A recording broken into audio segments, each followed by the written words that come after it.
What is political globalization? Discuss about political globalization. Sino po pwede magbasa? Ako na po. Political globalization is a process by which countries become more connected through international organizations, agreements, diplomacy, and cooperation to solve global problems. Political globalization is the process by which countries connected to organizations to solve global problems. In simple terms, instead of every country solving problems on its own, different countries can work together. They talk about the global issues and support one another to find solutions. For example, if there's a conflict between countries that affect more than one nation, then government leaders will talk about it so they can solve issues together. So meaning, political globalization is all about countries working together for the benefit of everyone in one nation. Next, when did the political globalization start? History yan. Noong 1648, nagkaroon ng kauna-unahang agreement tawag sa kanya si the Peace of Westphalia. Sa Westphalia, ito siyang region sa Germany. Officially ended the calamities 30 years war. Imagine guys, 30 years war, the Holy Roman Empire, and the 80 years war between Spain and the Dutch Republic. So imagine guys, kung hindi nagkaroon ng treaty agreement na to, tuloy-tuloy yung war. Tuloy-tuloy yung baka hindi lang 30 years or 80 years, baka naman pa sila ng 100 years kung hindi sila nagkaroon ng peaceful agreements na ganito. Next, 15th to 19th century, dyan na pumapasok yung colonialism and imperialism. So ayan na, pumasok na ng 15th and 19th century yung mga Europa, mga Europeans na nanakop sa Asia, Africa, and pati US. So what is colonialism? Yun na yung malalaking countries, powerful countries na nanakop sa mga maliliit to extend their political and economic influence. Example na lang sa atin, Spanish colonization of the Philippines lasted for over 300 years, from Ferdinand Magellan's arrival in 1521 to the end of the Spanish-American War in 1898. This era transformed the archipelago through centralized governance, the introduction of Roman Catholicism, and the famous Manila Galleon Trade. Now, what is imperialism naman? Ito guys, si colonialism, ang difference sila ni imperialism is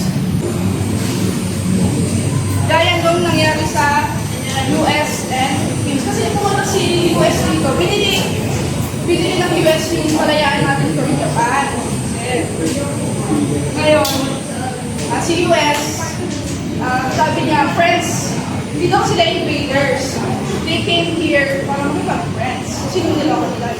Kaya nagpatay ng mga schools, mga Thomasites. Thomasites yung mga American teachers. American teachers na teach dito sa Philippines. So parang naging utang na loob daw natin. Hindi kasi minention ng Lord yun. Kasi utang na loob natin. Dapat tayo na edukado, mga schools. Pero may hidden agenda pala sila. 1914 and 1945. Ito na! The World Wars and early multilateralism. Ito, nagsimula sa World War I sa Europe na naman. Sa Europe ng galingan niya. So after ng World War I, tumagal din siya ng 4 years, no? From 1940 to 1980. Nagkaroon ngayon ng taon-taunahang League of Nations. So yung ngayon, di ba, United Nations? Bago nagkaroon ng League of Nations muna. Pero si League of Nations, weak siya. Hindi niya nagawang control or pagkaisahin yung mga countries na yun. So, nabuwag din siya, nalaunan. Kaya, nagkaroon ng World War II. Nagsimula naman ang World War II, sino? Si Adolf Hitler. So, ayun na, nakita niyo naman yung mga nangyayari nung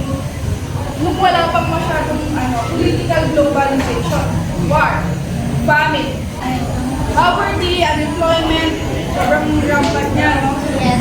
Siyempre, lalo na talaga yung war. Hindi mapigilan. 1945 to present na yun na, the rise of the global government. Karoon na ngayon ng UN para maiwasan na yung mga nagdaang wars. As example na naman, yung nangyari sa US, Iran, at Israel. Diba? Kung wala si UN, malamang, World War III na tayo. So namamagitan pa rin si UN, kahit sabihin natin na nagbombahan sila doon, huwag pa rin si UN, pigilan niya kahit pa paano. So nagkaroon pa rin ng disagreement. So after po discuss ni ate, discuss naman po natin kung gaano nga po kahalaga yung political globalization. So, why is political globalization important? It allows governments to work together on issues that affect their nations, such as public health, climate change, security, trade, human rights, and peace. So, lahat po yan is may mga definition po na nakakatulong po sa political globalization. The first one po is public health.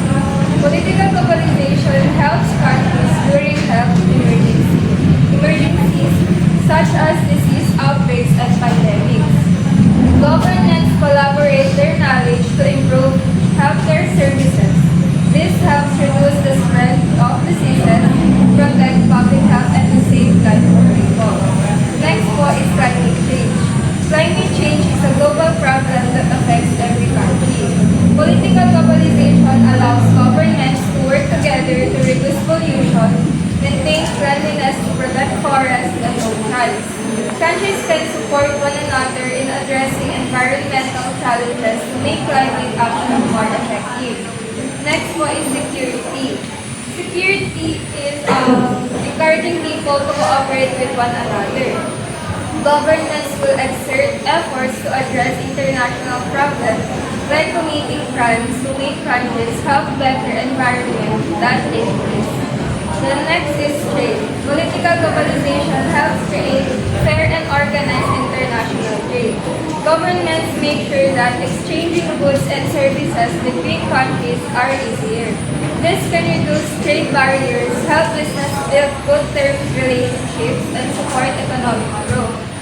Next is human rights. Political globalization encourages countries to promote and protect human rights. Governments work together to support equality, justice, freedom, and respect for every individual, and also to help address issues like discrimination to ensure the rights of people. Then last is peace. Political globalization is important in maintaining peace among nations. Governments communicate through international organizations to resolve disagreements without any violence. Cooperation helps prevent conflicts, reduce tensions, and build relationships between countries to work together for present and future generations. Its function is to maintain international peace and security, protecting human rights, delivering humanitarian aid, supporting sustainable development, and upholding international law. So, bale ang ginagawa ng United Nations is instead na isang country lang yung gumagawa ng lahat ng rules, yung UN is ina-allow niya yung mga nations na kasali dito na mag-collaborate globally. So, yung main purpose nito, kung bakit nila ginawa yung United Nations, is ma-prevent na mangyari yung World War III.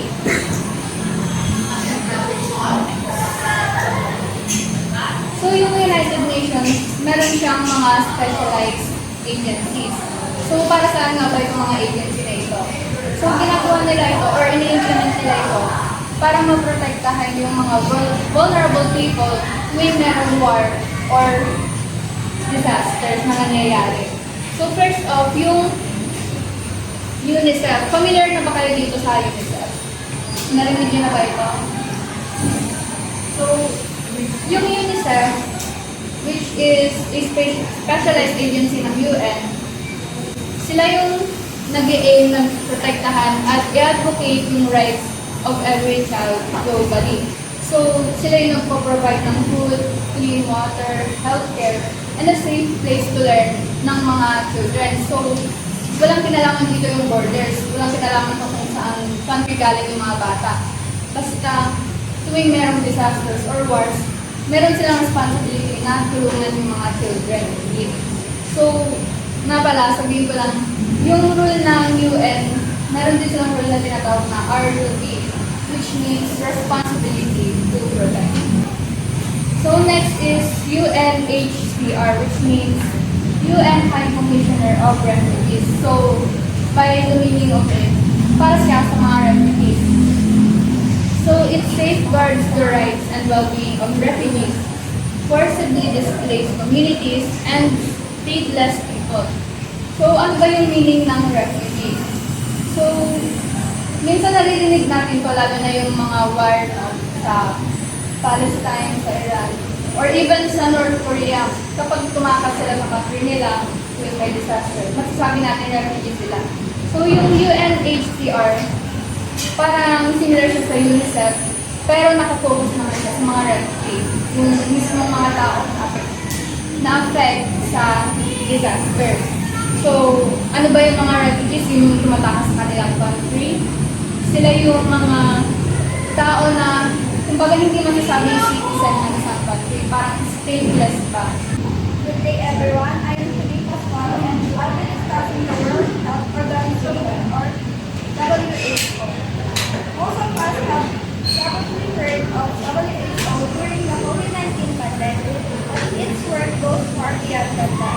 In this presentation, I'll explain what WHO is, its history, functions, and how it helps different countries, including individuals. First, what is the World Health Organization or WHO? WHO is a specialized agency of the United Nations that is responsible for global public health. Simple terms, sila ang mga nangungunang organisasyon na tumutulong sa iba't ibang bansa para mapanatili healthy at safe ang mga. They don't directly give nations like hospitals. Instead, they work with governments, health experts, and organizations to prevent diseases, improve healthcare systems, and prepare countries for health emergencies. Their goal is to make sure that everyone has the opportunity to live a healthier life regardless of where they live. Now let's talk about the functions and history of WHO.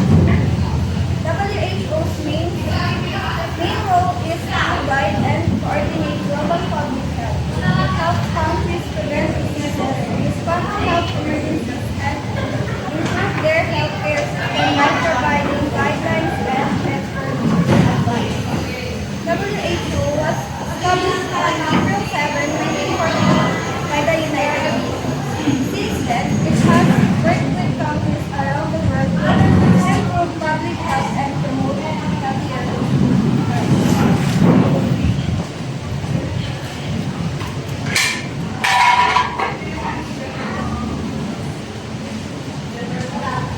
WHO during COVID-19. One of the WHO's biggest contributions was during the COVID-19 pandemic. WHO shared reliable health information, provided safety guidelines, supported vaccine research, and helped countries work together in responding to the pandemic. These efforts helped make the global systems more organized and effective.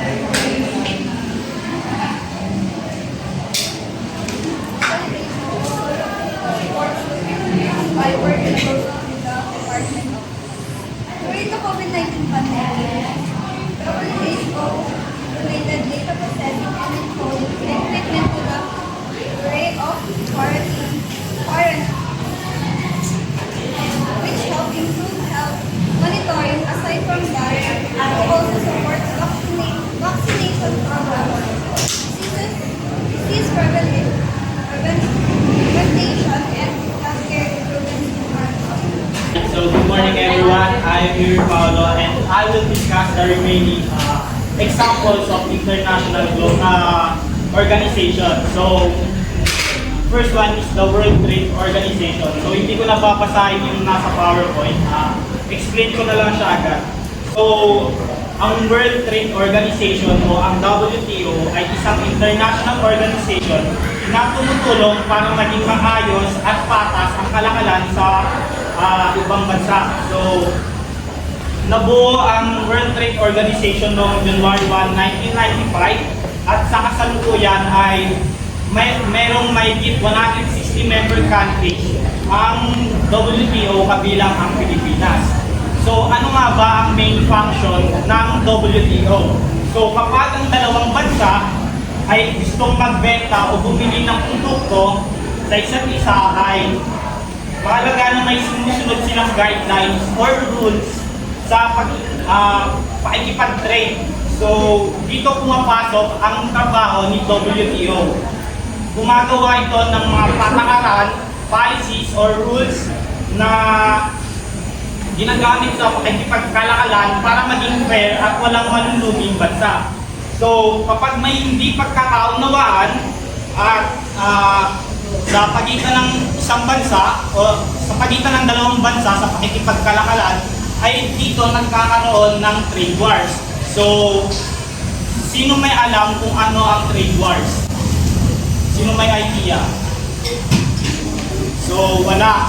Ang trade wars, ito yung pangyayari na kung saan nagpapataasan yung dalawang bansa sa pagtaas ng tariffs o ng buwis ng mga produkto nila na ini-import galing sa ibang bansa.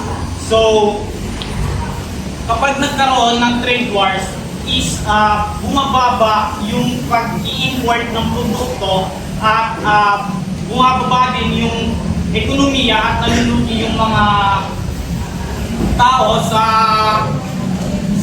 yung mga tao na bumibili ng specific na produkto na yon dahil sa sobrang mahal. Kasi kapag mataas ang buwis o yung tariffs ng mga produkto is ganun din kataas yung presyo ng produkto na yon. So, ito yung isang example ng ginawa ng WTO. So, isang halimbawa nito ay nagkaroon ng kasunduan ang Pilipinas at ang Thailand noong 2022 sa valuation ng sigarilyo o yung pag-i-import ng sigarilyo. So, sa pamamagitan ng WTO, nag-usap yung dalawang bansa which is the Philippines and Thailand na gumawa ng kasunduan upang maayos yung problema na kinaharap nila. So, para maiwasan dito yung trade wars.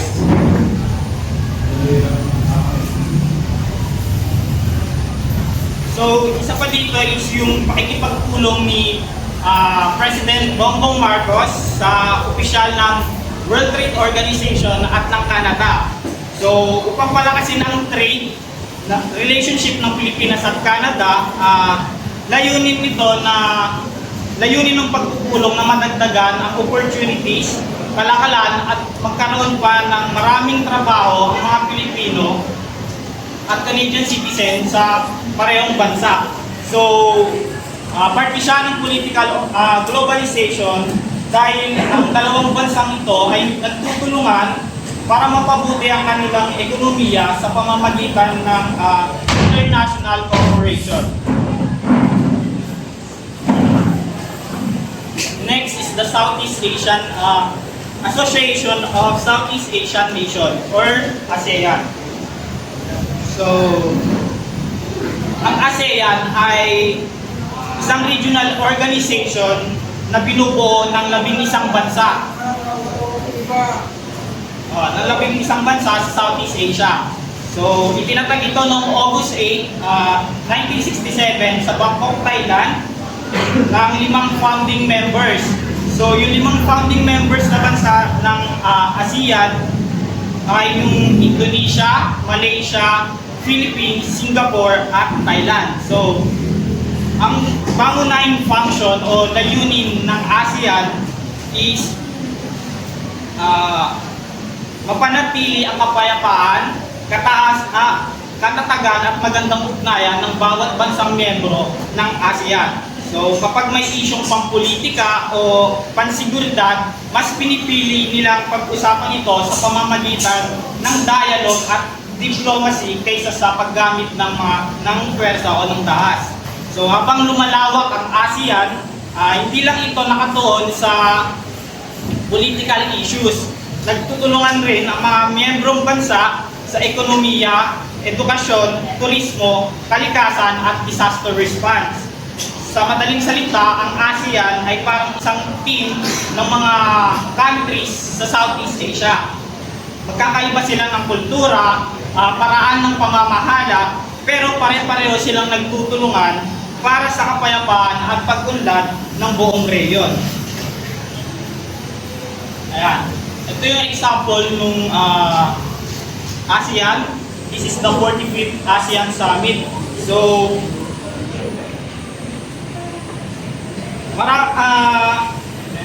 sa 45th ASEAN Summit is muling inilahad dito ng Pilipinas yung isyung kinakaharap natin, which is yung issue sa West Philippine Sea o yung sinasabi nilang South China Sea.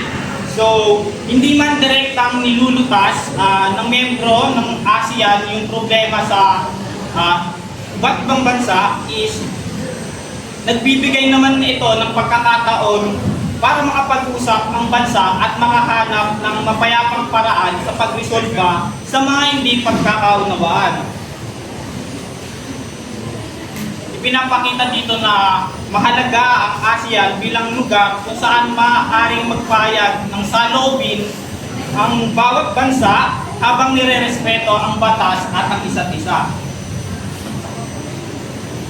So, karagdagang information, ang ASEAN ay hindi lang siya organization na sinalihan ng Pilipinas kasi ang ASEAN, maraming benefits na nakukuha ang Pilipinas dito.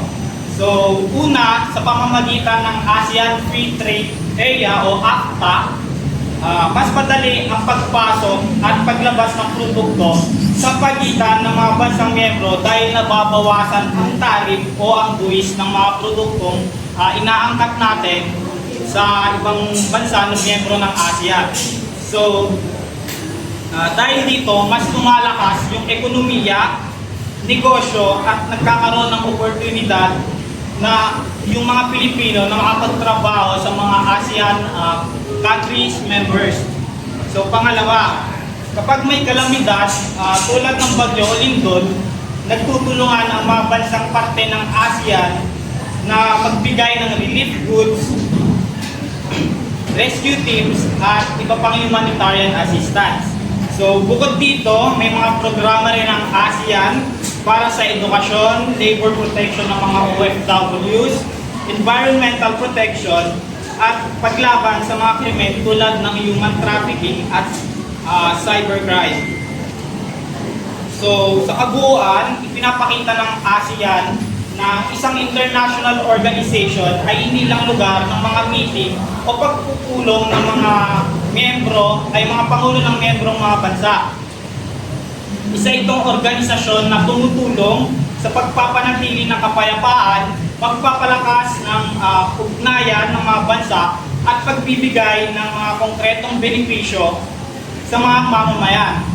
Kaya masasabi natin ang ASEAN ay isang halimbawa ng political globalization dahil pinagbubuklod nito o pinag-iisa nito ang iba't ibang bansa upang gumawa ng magkakasamang desisyon, lutasin yung mga problemang kinakaharap pang rehiyon at isulong ang kapayapaan at pag-unlad sa Southeast Asia. So, at dito makikita ang tunay na kahalagahan ng global political globalization. So, hindi ito inaalis ang mga problema sa bawat bansa, pero binibigyan sila ng pagkakataon lutasin ang mga ito sa pamamagitan ng pag-uusap at kooperasyon. So, dahil sa uli, ang kapayapaan ay hindi nakakamit sa lakas ng armas, kundi sa lakas ng So, ito po yung mga benefits natin sa political globalization. Number one, think globally po. Number one is enhance conflict resolution. So, ito po yung mga political globalization help countries to solve conflicts peacefully through diplomacy and international organization. Like yung United Nations, tumutulong siya sa pag-prevent ng war. Gano'n. Yung katulad kanina yung example ni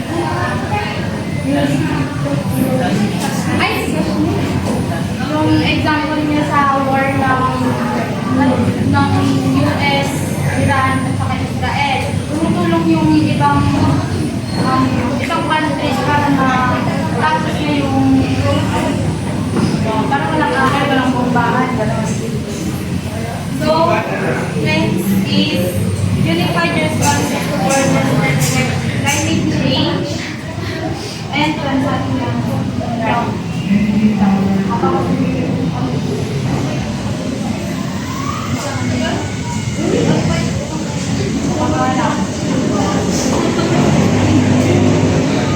So, this means, yung second bullet po, this means countries work together to solve problems that across national borders by cooperating, they can respond more effectively to the global challenges and protect people around the world. Example nito is yung nag-COVID-19. Yung ibang bansa is parang nagpapautang sila sa Pilipinas para makabili ng vaccines medicines, gano'n. Parang pabili. Next bullet, and global promotion, human rights.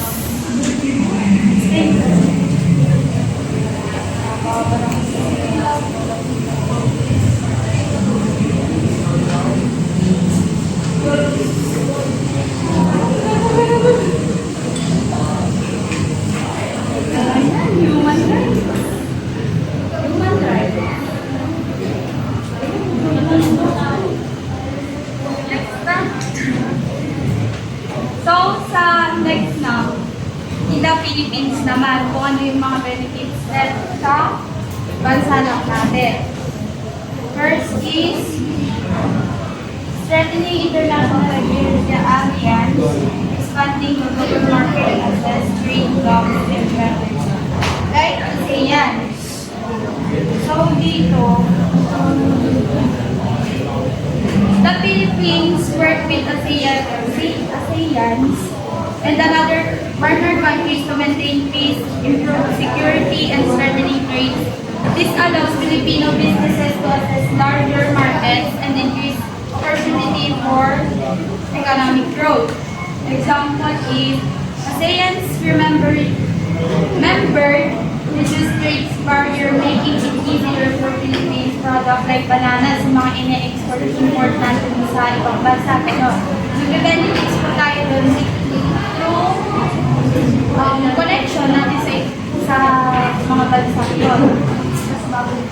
And next, facilitating the legal framework for overseas Filipino workers. Ito naman, yung sa mga OFWs natin, siyempre, magpupunod silang ibang bansa, lalabas sila sa mga agencies na doon. Yung mga agencies na yun, sila din yung may kasagutan din sila sa mga nag-apply sa kanila ng mga workers.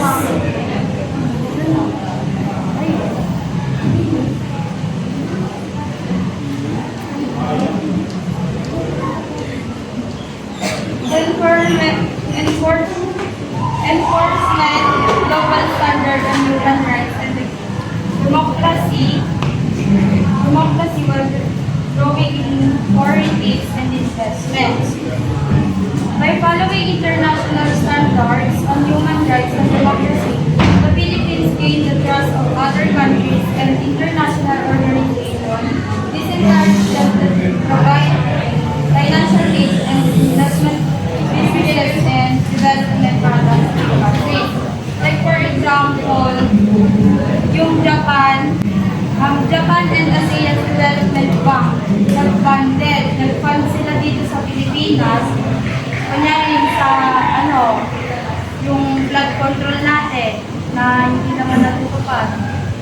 Nag-invest din yung ibang bansa doon as utang, gano'n. Nagmumutang tayo sa ibang bansa para sa mga ginagawang infrastructure dati dito sa bansa.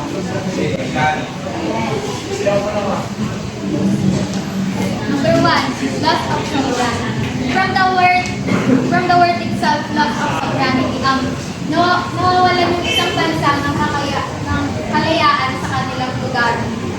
Paano nga ba nangyayari yun? Nangyayari yun kapag ang isang bansa ay nababawasan ang kanilang kakayahang gumawa ng isang batas or patakaran dahil sinusunod nila yung ibang countries, international organization, or yung mga malalaking kumpanya. Like for example, yung Sri Lanka 2022. Nagkaroon ng Sri Lanka ng malaking utang sa iba't ibang bansa kagaya ng China. So, nangyari yon kasi yung presidente nila dati is napabayaan yung ekonomiya. So, para mamayaran yung utang nila is pinag-cheat nila or pinaupahan nila yung Hambutota Port sa isang Chinese enterprise na 99 years for exchange na debt for equality swap. Yung debt for equality swap po is yung utang nila is pinapalitan nila ng pamangay-ari nila. Like for example, yung mga port and mga airlines. Number 1 is Tajikistan 2010 to 2020. Dito naman is yung Tajikistan is masyadong umasa sa mga infrastructural project ng China. Para mabayaran po nila yung utang nila is binigyan po nila ng mining rights and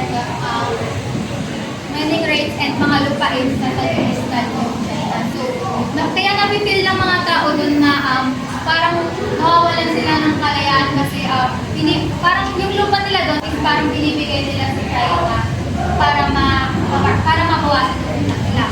Kaya yung land yung in-example natin is kasi pag malaki yung utang ng isang bansa tapos hindi nila mabayaran yung land yung pinangbabayad nila, so parang nawawalan sila ng sovereignty sa country nila and nababawasan yung land. Political dependency pa pag-asa ng isang bansa sa ibang bansa sa pera o sa upang sa militar sa pamamahalan sa mga batas. Sa sobrang pag-asa nila, hindi sila nakawalan ng doon na rin natin loss of sovereignty nila.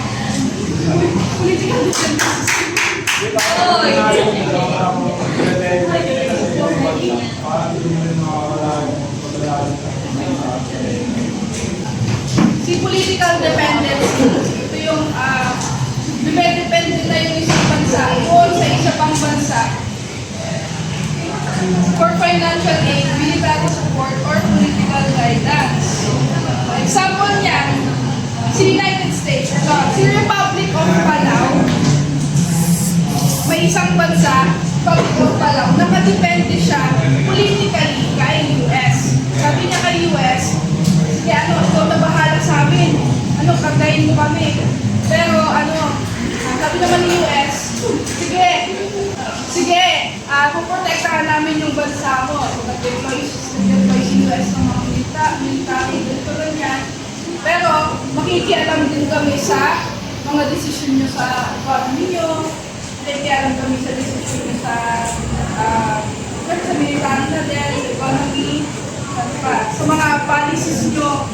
So, parang binigyan nila ng rights si US na pakialaman yung bansa nila kapalit ng protection.